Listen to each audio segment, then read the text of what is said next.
Hello everyone, এই যে আজ আমাদের হোম ডেলিভারিতে এই যে ভাত, এই যে আলু দিয়ে, ধনেপাতা দিয়ে, সয়াবিন দিয়ে মাছের ঝোল, আর এই যে সবজি ডাল হয়েছে, আর এই যে কপি, ফুলকপি দিয়ে আলু দিয়ে, এটা একটা নতুন রেসিপি, আদা জিরে দিয়ে ভাজা, মশলা দিয়ে ভাজা।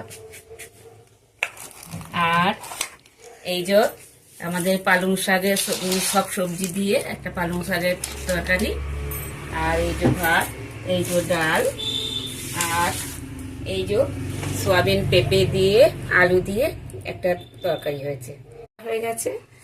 এরপর আমাদের বেগুনি ভাজা হচ্ছে, আর চাটনি হচ্ছে। এই চাটনি হয়ে গেছে, চাটনি প্যাকিং করা হবে।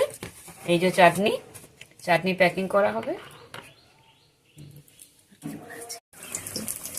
এই যে মানে বেগুনি ভাজা হচ্ছে বন্ধুরা, আর অর্ডার আছে তো, এই যে কেউ কুমড়ি খাবে তাদের জন্য কুমড়ি করা হবে। আর এখানে বেগুনি হচ্ছে। এগুলো আমাদের প্রত্যেক দিনই দেওয়া হয় একটা, যে কোনো একটা ভাজা। আজকে আমাদের বেগুনি ভাজা হচ্ছে, বেগুনি দেওয়া হবে ভাজাতে।